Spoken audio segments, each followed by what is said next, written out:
When I was a kid, I loved to build models, and I had a very active fantasy life. I was an only child, and my family moved around a lot, so I didn't have, not because I was a bad boy, but I didn't have a lot of friends, so I had a lot of time to imagine worlds and universes of my own. And as I got older, the models got more sophisticated, and I loved movies. And suddenly it would just seem like a natural meld to go into creating worlds for movies. And I had, a couple of the tools. I picked up sketching along the way. I picked up a love for architecture and art, and it all seemed to come together, and it's the perfect place for me, I think. There's always, well, what's the difference between a production designer and a set designer? Or what's the difference between a production designer and an art director? Or what's the difference between a production designer and a set decorator designer, or whatever term they come up with?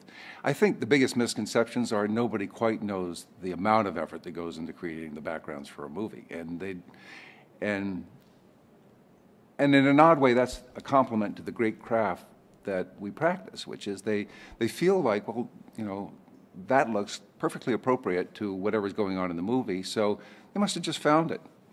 It's perfect. And ultimately, that's what we really want for any movie we work on, is for the general audience to not be able to imagine that it could take place anywhere else, because it's so appropriate. And whatever is in the background always guides you back to the story, guides you back to the thematic material, back to the plot, back to the characters, and always resonates with whatever they're doing. Production design has changed over the years, and yet it hasn't.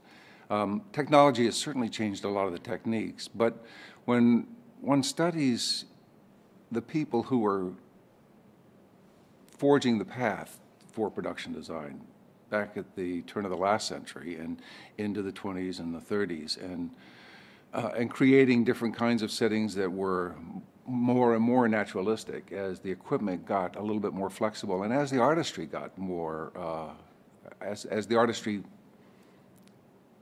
got more artistic.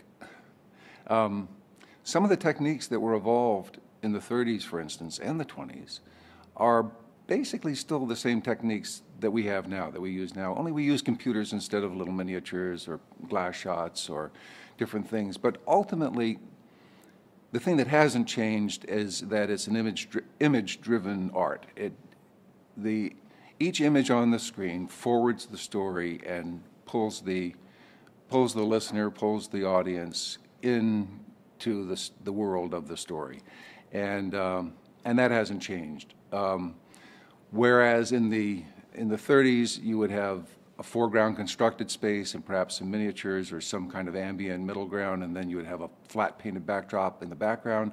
Now we use computer technology to create either computer matte shots or three-dimensional matte shots. We make it seem more real, but it's the same technique. And really, what has had to evolve for art directors and for production designers is that we've had to know not only what the uses of these new techniques are and what their limitations are, but we also have to know how to blend them and use live action when necessary in certain limited ways so that it will seamlessly blend into whatever technique it is we're using to extend or create that world.